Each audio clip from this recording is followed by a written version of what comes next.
I couldn't imagine travelling with anybody else. Like, we just have a laugh, don't we? Oh, We have the same outlook on life. It's a laugh a minute, you know. you. Cheeky git. A rare honour on this channel, because there's going to be, that's the first instant replay we've ever had. Because that moment, that moment when you looked at each other like that, it just kind of brought the point home. Ocean view, do you fancy the sea, do you fancy forests or mountains? Like, you're literally choosing where your backyard's going to be. And I'll quite often drive through a place where I'll look and I'll think, look at the size of these houses, like look how expensive they are, and they've paid all that money to live in that house to get a little piece of that view, usually obscured by large trees and fences, and we can just go and park up. Yeah, in their driveway. Yeah. I'd like to do that one day. You're going to work to earn money to pay for a house that you're living in, to pay for a car that gets you to that job and then gets you back home again, and then you feel a bit miserable because you don't really have any time to yourself, so you don't even stay in that house on the night time because you feel like you've not experienced anything, you've not been out, you've not done anything that you wanted to do. Of the environment goes through the roof, and you learn to appreciate and love nature like you never loved it before. You know, and everything, water, heat, everything becomes precious. Yeah, and you learn how small you are in that picture. Yeah, and a lot more than a branded jacket. Yeah.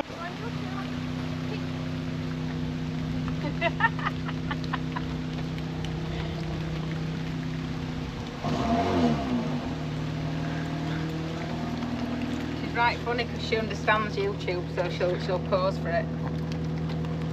Oh, you are photogenic. Well, I'm with the Romney Pirates. Hello. Hello. This is new, this. I'm usually the one with the camera. It's a bit weird, is it? It's like that. Like I know you feel completely different, don't you? We've already had a great exchange off camera, and it's very clear that, you know, in this lifestyle, you kind of find your people quite quickly, don't you? People aren't on the same wavelength and frequency. The ease at which we started talking about some of the deeper topics, it's amazing to see. Yeah, you just get pulled, I think, to certain people, don't you? Definitely. Yeah, I think so. Yeah, you click, don't you, with like-minded people, like on the road. It's just like, I don't know, there's something there where you just get each other immediately, don't you? You do, yeah. It's cool. It's freakishly scary, though, how easy it is to fall into the kind of conversations and the level of depth you get to. Like, some people live next door to each other for years, and they don't talk about stuff like as openly as we do.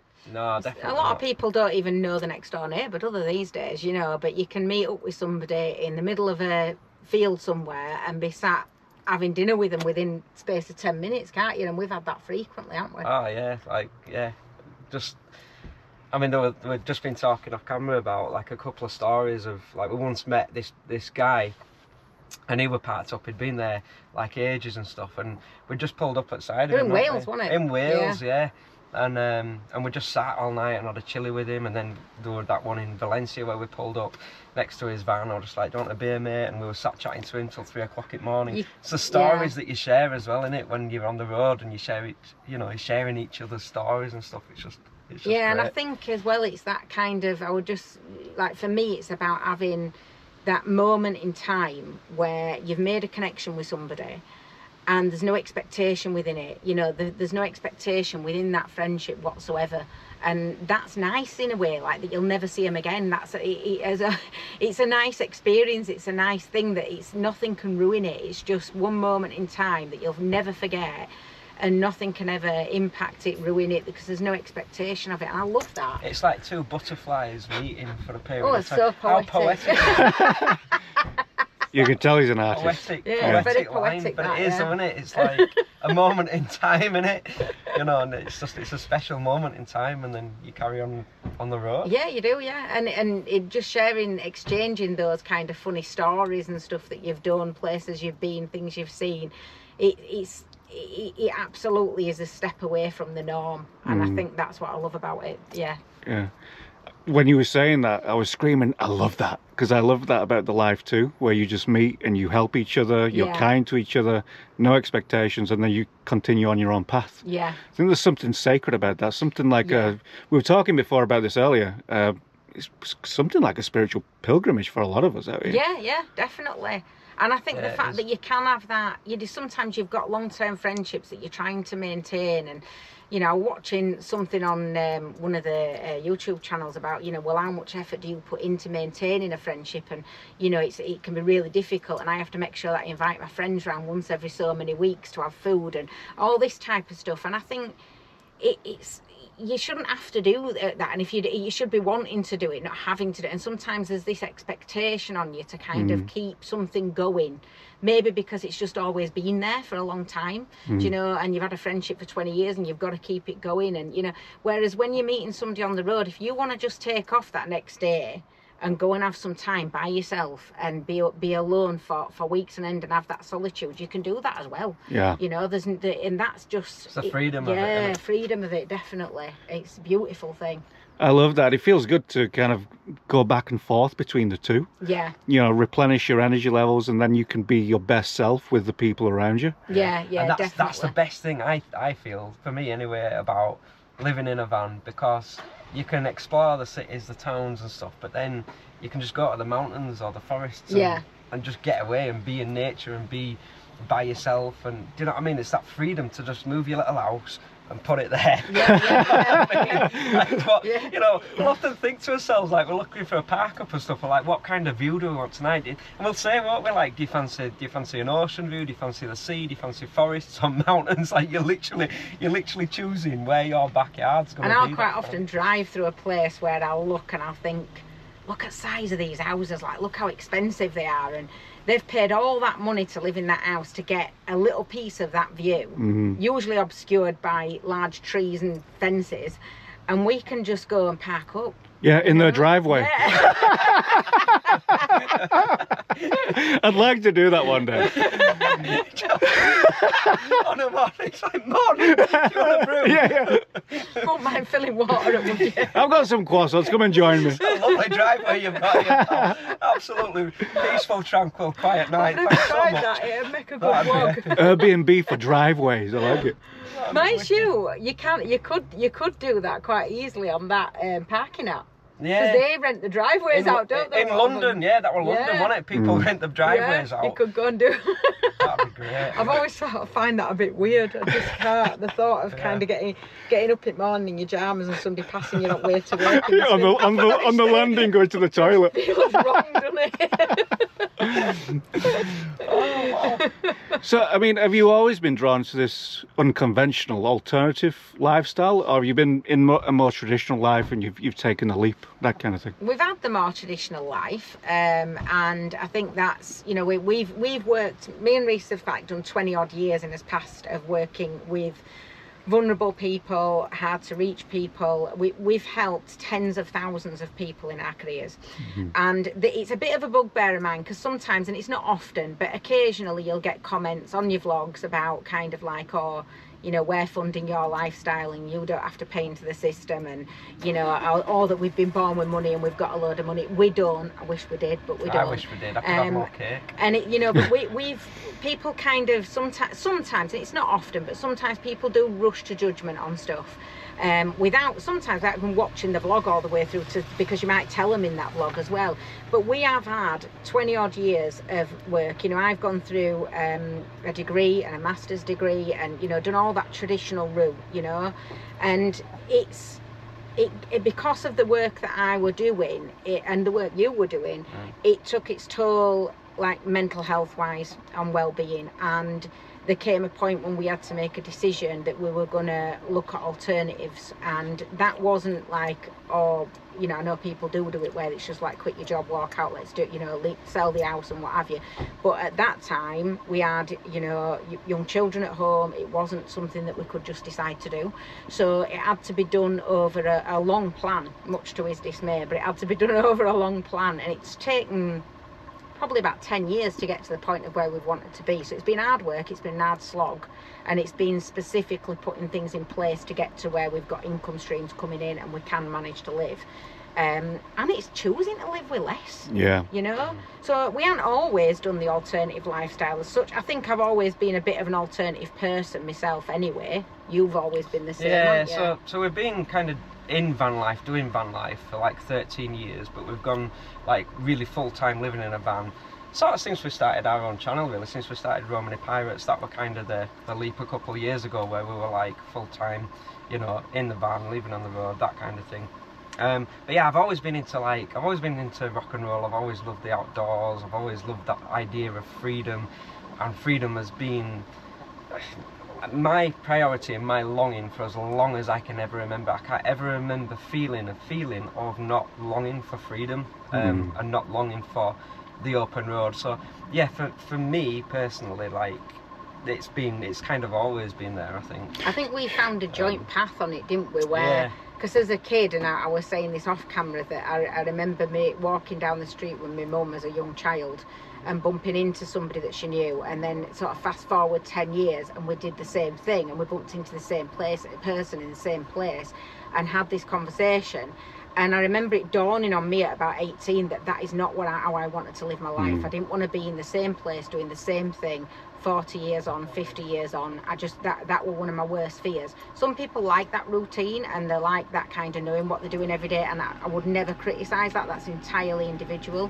But for me, it wasn't what I wanted. And I think we both had the same things that we wanted, but we didn't know what they were. And for us, the pivotal moment, I think, were when we got married, had a very traditional sort of wedding. Well, I say traditional in the sense that we got married in a church, but we had a rock band and we were moshing all night for his wedding reception. So I like that. From that. Brilliant. we got married and we went on our honeymoon, and there were two choices because we booked it so late, trying to get a last minute deal, and one was Marrakesh and one were Ibiza, and the other one was Blackpool. And I said we decided we didn't want Marrakesh because there were too many rules around being there and stuff, and you couldn't sort of go out and have a drink outside the hotel and things like that.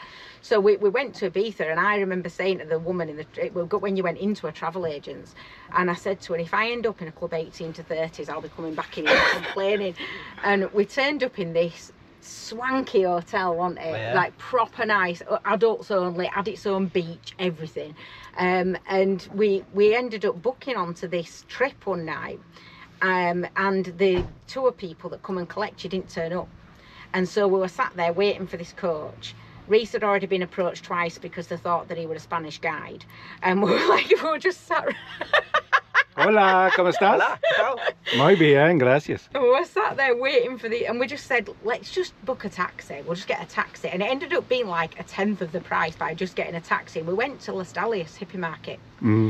And it were like just a moment, wasn't it, where we walked We just sort of stopped and we were like, wow, this is it, because it was just, in my head, it were like pirates, right? Modern day pirates. Not how it is now, it's very commercial. Not how it is now, now, it's very commercial, but then these were the real you know, deal, like hippie people, and they were just so cool. everything handmade. And so free, and they had these yeah. like, back then I had really short hair and stuff, and they had these like long dreadlocks, and they were dancing, and it was just like, yeah, these people are free. And the kids were all working like with them, so the kids were like going around with sticks with string on, you know, doing bubbles and stuff, and magical. And it was this total, like, I don't know, a break from what you'd always been brought up to believe, you know, especially in my era. It was kind of like you'd made it in life. From being a kid, you were kind of, you'd made it in life. If you got married before you got pregnant, and then you had a baby and you got a terraced house, you know, then you'd made it in life. That was your ambition. And kind of that, I think, partly from my era, but partly from where I grew up and things like that as well. And so going on to this kind of place where these kids were running around and working with the parents, and it was, they were just free, weren't they? and it got to like 10 o'clock on a night, and then the kids would pick up beanbags and go into this little tent and all go to sleep. Nice. And It blew our minds, didn't you it? know. And that were the really, I mean, we're going back now, what, 14 years? Yeah, a long time. But that were the real pivotal moment. As I said, we'd always kind of had that longing for freedom, but that was the moment where it kind of broke it. It broke that wall, and we were like, and we were on the same page. We'd found the same. Yeah, it was just a moment in time that we direction, just kind of stopped and looked, and it was almost telepathy. Telepathy. I struggle with that one as well. Yeah, where it was just like, yeah, this is it. Like this is the moment. And then we'd flown across to Ibiza, and I were already nervous at flying at this point, and we wanted to go back, and we went back. And I just absolutely collapsed on the aeroplane. I had a massive panic attack, and I developed quite quickly this absolute petrified fear of flying. So we're like, well, we can't go back to Ibiza on an aeroplane because there was just no way of getting back there. And I'd not heard of van life or living in a van or camper vans. That didn't even know what it was. Social media wasn't really a thing at that point. It hadn't really taken off at that point properly. And so I just Googled, got on the interweb and Googled, can you drive to Ibiza? Didn't even know if that were possible. And my mum actually mapped it all out She mapped for us, it out, and she was like, you could do this out. and you could do that. And I was like, right, but we can't drive there in a car. So what if we got a van and we slept in the back of the van? That's all that I knew about that possibility. No van life, didn't know what that was. And so that's what we did. We set off in this van. We bought one, didn't we? And yeah, we'd got a Renault Traffic. It had a little bench seating, like no, you know, just long enough to lay on, but no wider than this. And part of it pulled out, and so we had grey carpet walls, which I think we painted with the kids' poster paint. We watered it down and painted one wall purple, one wall orange, and then, you know, did the roof in fabric. And we just took off. We had his mate put 2 bus seats in the back, which were really difficult to get in and out. And we just took off in it, didn't we? And we were sleeping outside on a mattress. Best experience ever. Thank you. We're doing an interview here. You having a good day? I'm doing an interview. Well, I am working and I've got a lot to do. Yeah, So good. It'll have to be a quick interview. I'm just saying, how are you? I'm all right, thank you very much. How are you? I'm very good. Good. Nice to see you here. You too, pal. See you later, mate. Have a nice time anyway. See ya. See you now. Yeah, and so we'd just taken off on this. Daisy, come here. Daisy, inside. He's not a postman, don't bite him. Come on, inside. Come on. Oh, Inside. go on, have a little nibble. You will and all. Come on inside. Oi, Been really in your bed. naughty. Do you want to go in bath? Do you want to go in bath? Yeah, so we'd taken off on this. We'd taken off on this trip in this van, and then when we got to Ibiza, and these are the stories, right, that you pick up when you're on the road. And we got to Ibiza, and the van were absolutely rammed with stuff we knew nothing about packing lightly or anything in them days. And so we got there, and there were these 2 girls with 2 guitars and 3 dogs. And they were like, oh, we don't really know our way around the island. Well, because we'd already been, we knew it a little bit. So I said, oh, just jump in back. I says, just so there's these Literally 2 threw girls, him in 3 the back dogs, these with the guitars. 2 kids. And it were crazy. And that were the year as well that the clutch went on that, and we got Yeah, stuck there, the didn't clutch we? went in Ibiza. So I'd said to this lady and her son like loved our van, and they were going to the airport. And so I said, well, don't bother getting a taxi. And, you know, just jump in the van, I'll take you to the airport when the time comes. She's like, oh, she was so grateful, like, thank you very much. Came to an hour before we needed to set off to get to said airport. And I got in, she'd put all the bags in the van and stuff. And the kids were really excited because they were getting a little ride in the van. And went to put my foot on clutch and it just went like that. And I went, oh no. And we're in Ibiza, and their solution to fixing that was that he gaffer taped it together at the garage. Charged us €90 for it and said double clutch it. I'm like, all the way back to UK. So we ended up having to stay there for an extra sort of 4 or 5 days, didn't we? But that was the beginning of our van life journey, if you like. Yeah. So we've had, I think, 4 or 5 vans now. Romany is our 5th van, maybe more. yeah, I've over lost years. count of where we've been to with it. Well, what an incredible adventure that was, though, to just do that. Yeah, it was amazing, you know, and we've had so many experiences like that. We had, that van were painted in like fairies and dragons, and then we ended up getting a massive Sprinter because we wanted more space. And we got this huge Sprinter, again got that spray painted in like dragons, which I believe it's just still driving around the UK as well. So if you spot it, that were one of ours. It's the opposite of stealth. Yeah, you can't miss it, you know. And we got stuck going up the Pyrenees at that point in that one, didn't we? We were driving. This were my directions at the time, so we were driving along on the motorway. And I'm going to make myself look really stupid here, but I'm just going to be honest. So we're driving along, and it said Francia. So we'd made our way all the way to Spain without a map, without a sat nav, anything. We had a map from the 1980s that my stepdad had given me, which didn't even work because there were so many roads. Okay, impressive so far. Yeah, and we'd use the sun as well to do most of the journey, right? If the sun sets at this side, you're going in the right direction. So we were using the sun for most of it. So we'd done really well. We'd been there, we'd enjoyed our trip, we were on our way back. And coming back, we were driving along and it said Francia above me, and I panicked. And I said, we need to come off. we need to come off now. So he pulled off, and then he went, what have you done that for? And he said, we're going to France. I went, yeah, that said Francia, though, it's not the same thing. And he went, yeah, it is. And I said, no, because it's spelt wrong. And he said, they spell it different in different countries. And I never knew that the spelt country is different in different countries. It still, to me, this day baffles me. Why would you spell something? We have arguments about it to this day. Because why would you change the spelling of something in a different? It makes no sense to me. And so we'd come off, and we'd ended up in this little village, and he's going, how do I get back on? I went into a garage, and I'm saying to this bloke, I said, trying to get to France, and he's going, no. And I'm like, what do you mean, no? And that what he was basically saying is you can't get back on the motorway, you have to go over the Pyrenean mountains. And I'm looking at this mountain and going, you've got to be kidding me. It's like all the way back. Bad. We've got my son in back. It was pitch black. I mean, totally pitch black. There were cones around. We were basically going round this mountain like that, which we've never been able to find before. So since have we? So I don't know how we'd managed it. We want a proper road. But it were going like that, and they'd got cones on the inside of the mountain road, so it were pushing us to edge. I were looking over edge and trying to look with a torch, and we were like that far off the edge of this cliff going round. And my son were in back. Then all of a sudden petrol light came on. We'd got no fuel. And then with no phone signal. And I remember just saying, like, we're going to die. Like, we're going to die, and I'm going to get found, like, in this abandoned van somewhere, 20 years from now. Like into the wild.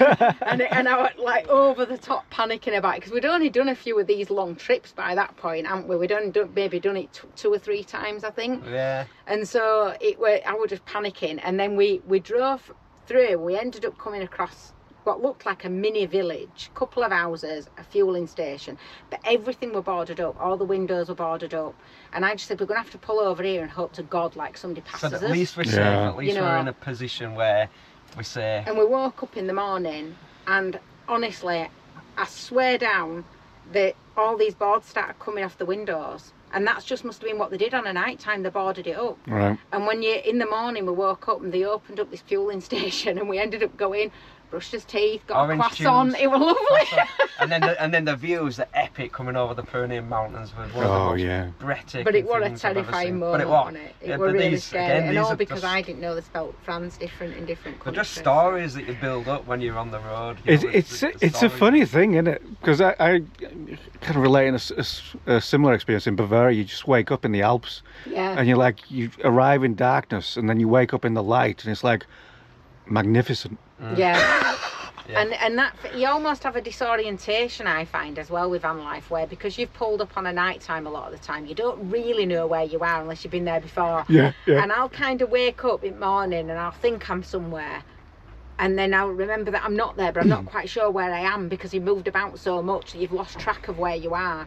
And and it kind of, especially my memory is terrible, and I'll lost track of where I am. It's more upsetting when I do that when we're in UK and I think I'm still in Spain. You're up and down, it's raining. Cloudy. A bit disappointing then. It's disorientating and epic all at the same time, because every time you open that door is a different view. Every time you sometimes a lake that you didn't know were there, isn't there, or a big beautiful mountain, or and being able to choose what view you want, like I was saying earlier that night, on a night like being in a forest or it's just epic. Yeah, it is epic. Yeah. So I mean, I've probably along with the audience that are watching this, the communication between you two, you're like a proper double act. Look at this. Did you see that? Did you see that? Did you catch that? I think it's when you're living in such a small space. I mean, we're best friends anyway. We're married, and we get on so well. Very, very, very rarely do we argue. Because I'm always right. Because Emma's always right. There we go. That's my granddad gave you that. That was the advice. The advice from Emma's granddad would just tell us she's sorry, always love, right. I'm wrong. He said, if you want your marriage to work, sorry, love, I'm wrong is the words you need to remember. I think that because we've got that really solid foundation and we get on so well, living in a small space just makes that better, and you just almost like. Well, I think it's rare to find. We used to work together, so we were used to spending all day together working, and then coming home and having obviously all our time at home together. So we were used to that. I think that really helped anyway, didn't it? We didn't go off and kind of do our own separate job until a bit later on, did we?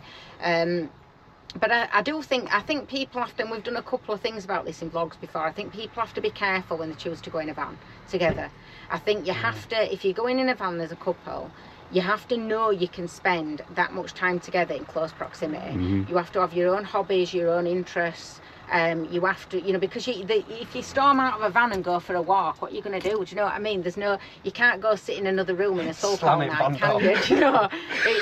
You've got to find ways of working things through, and especially if, like, when you're travelling and if you're in the heat, and things can always seem bigger than what they actually are if you're too hot and you're wound up and your electrics have gone, or do you know, and so you have to be able to know you can manage those situations together. And so I always say to people, if you're thinking about doing it as a couple, for God's sake, hire one for a while first and try it or something, because it is a different sort of relationship, isn't it? But I couldn't imagine travelling with anybody else. Like, we just have a laugh, don't we? We have the same outlook on life. It's a laugh a minute, you know. Just cheeky git. It's a laugh a minute, you know. Cheeky git. A rare honour on this channel, because there's going to be, that's the first instant replay we've ever had. Because that moment, that moment when you looked at each other like that, it just kind of brought the point home. That's great, because you have to look at the configuration of the setup and the build, how you use spaces, and I love the way you've done it here, where it's side by side, and I think in that is like a symbolic message as well. It's a statement. Yeah, I think it's, I mean, we thought a lot, obviously you do different van builds, you make mistakes, don't you? There's still things that we change about this setup, there's still things we want to improve on, and you know, there's things we want to do. I think that's, anybody who's got a van knows exactly what it's like. It's never finished. There's always something else to do, there's always something you want to change. But this has been the best one that we've had for us so far, because for me it was about sitting and being able to look out that window and see that view. Yeah. You know, I wanted to be able to see straight out. I want a space to be able to cook, and I didn't want to have to make my bed up as a seating area. I didn't want my seating area to be the bed, because I can't be bothered with making all that up. So ours is like behind that wall, and that drops down, so we've got a king size bed. Well, it's bigger than a king size bed. You know, the whole of the back of our van becomes a big bed, and I wanted a massive bed, because that's the one thing that I need space when I go to sleep. Wow, okay, so now I've just had the realisation that it's much bigger than what we're sat in. Yeah, because you don't notice fantastic. It when you're sort of sat in here, but it's got another 3 foot at least behind there. And you can separate your bed then completely, you know. Yeah, so the bed, that actually comes down. Yeah, that drops down and lands on these, so it sort of lands about here. Which means then we have a curtain at the end of it that pulls up and hooks up, so we can keep Daisy safe so she don't fall off the bed. And we're kind of enclosed in a little cocoon area then at that point. But if one of us wants to go to bed and have some space, the other can still sit up here and you know, and still make a coffee and still have some space and do your own thing, because you're separated by this curtain, you know. That is fantastic design. Like the level of thinking in that, just to bring that, and it looks so beautiful as well, like like log cabin and then bedroom. That's the thing for me, where feeling like a log cabin. That's exactly the look I wanted to go for. I mean, it all got designed around that ridiculously heavy sink. I love this sink. Yeah, incredible feature. It's a pig washing sink. I don't really know what one of them. I mean, I presume it's to wash pigs, but you know, we're a pig washing sink. It's an antique thing. It's a dog washing sink now. Yeah, she hates going in bath. Do you? No.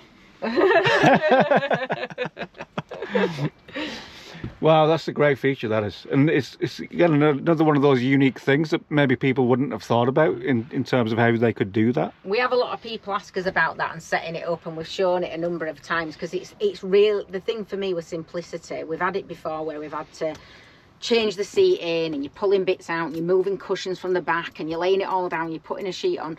That's got like 2 mattresses, 2 IKEA single mattresses, basically, and so one lays that way, the other one's on top of it, and so the sheet is always on, and all you do is basically pull the other mattress down, pull the sheet over the top, and your duvet just unrolls over the top of it. So it's literally a 5-minute job, if that, 2 minutes to make the bed. Any time at all. Because I can't be doing with any of that kind of hassle in making beds and stuff like that. Oh yeah. It's too much like hard work, isn't it? We often say when you're in a van, you just think, well, you've got time to like do stuff like that, but you just can't be bothered, can you? It's like anything for... There's other things to do, isn't there, really? Yeah, exactly. There's something, you'd rather be creative and do other things, wouldn't you? And spend your time doing other stuff. Absolutely.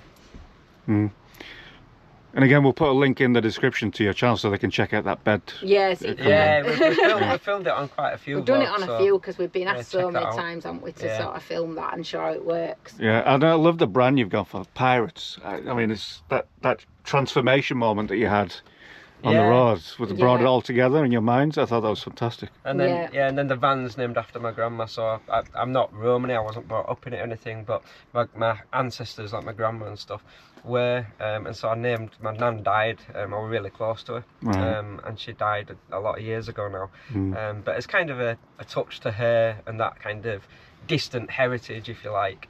Then Romany. That's where the Romany side came from, So the wasn't van's it? called Romany. So Romany Pirates. Yeah, yeah. Do you think, I mean, that's an interesting segue into like the meaning that we create for ourselves as human beings, because there's a lot of meaning in this room just by looking around at the artifacts, the symbols, the objects you choose to put in here. Do you think van life enables that meaning to come to life, like your purpose on this planet while you're here? Yeah, definitely. Definitely, I think because Yeah. as well, because it's such a small space, every single thing in here has a meaning. Thought about in Yeah, it. everything is thought about. You know, we've got things that we've collected over the years. We've got things, you know, from places that we've been, and everything's a memory, or everything represents who we are as people. And do you know what I mean? Because there is more thought that goes into. And a lot of van into the life as a space. minimalist, we're not minimalist by any stretch, as you can see. You know, we love us clothes.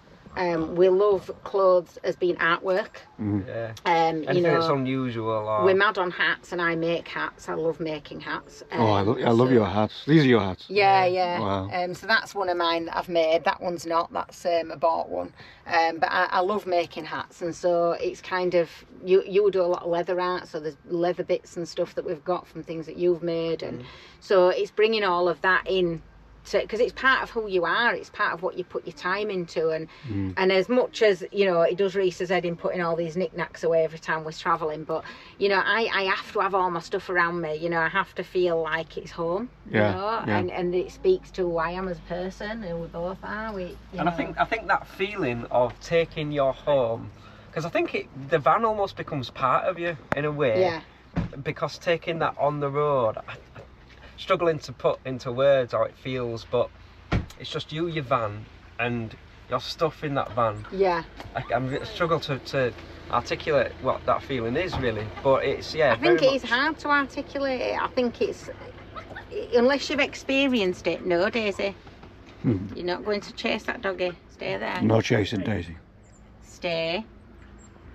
I think it's kind of travelling on the road, and you know, is you've got to experience it to know. Yeah, you've got to do it to know. You've got to know, that feeling. haven't you? And you either get it or you don't. It's not for everybody, and I think there's different categories. I don't think we all go into the same category. You know, I think there's people who do. There's nomadic life, there's van life, there's motorhome life. I think we're all very, very different, but I think there are kind of, like you said earlier about there are a kind of a group of where you're just attracted to each other, you just click with each other instantly, and you know if they're your sort of person. Oh, definitely. You're gonna be in tune with them, and you know. Definitely. And I think that those conversations, it's everything about it. It's the places you park up, it's the conversations you have, it's the effort you think about and what you're putting in your van and what you're taking with you, that makes you really analyse what you've bought. It's buying with purpose. You're not buying for the sake of it when you do buy things. And I think all of those types of things, the people that you meet in the places that you go, everything goes into discovering who you are as a person. Yeah. You learn so much about yourself, and you know, things that you didn't realise you were like, you know, and things that you didn't realise you were interested in, and you know, you just kind of, and you have that opportunity to, I think, because we gave up watching telly before we even, like, you know, even when we were living in bricks and mortar, we gave up watching telly a long time ago, because I think it's kind of It's sitting horrible. down and watching your normal TV and your news and stuff. It's just not for us. Yeah.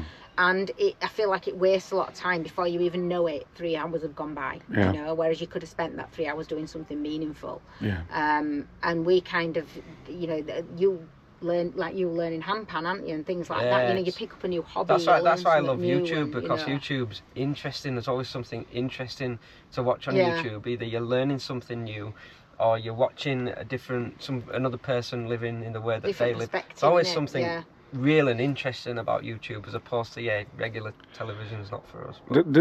I mean, that's a great point around how little we need in life, really. Yeah, yeah. We surround ourselves with material things, but actually, what do we get from those material things?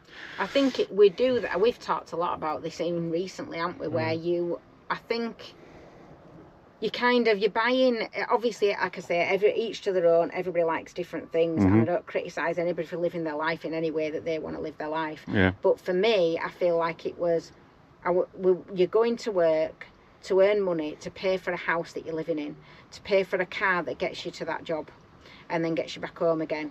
And then you feel a bit miserable because you don't really have any time to yourself. So you don't even stay in that house on the night time because you feel like you've not experienced anything, you've not been out, you've not done anything that you wanted to do. So therefore you're kind of getting yourself out on a night, or you're going to shops on an evening, or all weekend you spend going shopping and going around, department stores and things like that. And you're buying things to give you that dopamine hit that makes you feel a bit better. That you put in your house, and then your house feels like it's been worth it because you've made it look beautiful, and and you're kind of doing it. And I've done all that stuff. You're going out and you're buying all this stuff, and then you've got no money left at the end of it, really, to call anything at the end of every month. Yeah. And actually, somebody they were at the program on clear your house in 10 years or something. It were on years and years and years ago, and there's a thing about that where when I watched that, it kind of opened your mind up to it, where if you weren't spending that 50 quid, 100 quid a week on going and buying useless, pointless things that you don't really need, that a month down the line you're not even going to remember that you purchased, if you weren't doing that, then you could put that on clearing off that mortgage, which would then allow you to not have to work as much to then go and travel and live more. Do you know what I mean? Like, Yeah, there's true. things that you can do. Yeah.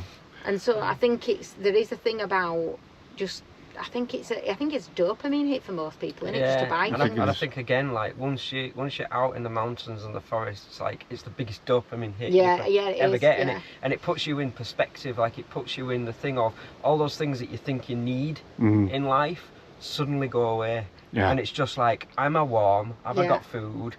This is beautiful. It almost brings it back to a primal state of thinking. It does in a so way. much, Yeah, and with yeah. like even water, you find like Yeah, you're water, so you appreciate grateful water, that you've got, yeah. you're washing up in like Good an inch spring of water as well. But you're Yeah. so grateful, aren't you, for Oh, it? yeah. And you're so careful, Yeah, you're like careful. you consume so much Yeah. less. You're careful and, with it.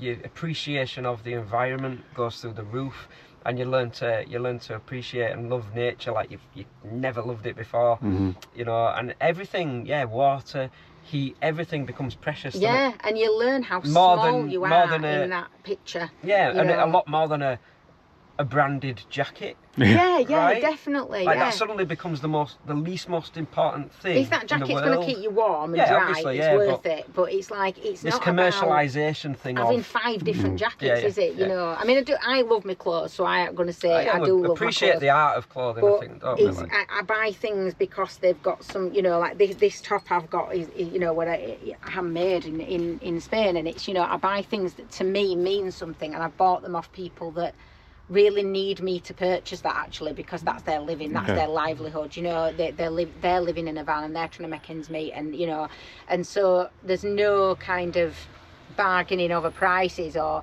you just kind of every time we go on like a big European travel, we'll buy 2 or 3 things each that really mean something to us, Nice. that will make last. But I do think that it makes you realise how small you are in the whole universe, does doesn't it, it? as well? Yeah, right. you realise very quickly when you're How on the little your road. problems are, do you know? Living in this life, it makes it so that you realise very quickly that we're a little tiny planet in the middle of a massive universe, and you are a person on that little tiny Yeah. planet for 80 years if we're all lucky, right? I always say, like, we're only on this planet for a snap of the fingers duration, and then we're not, right?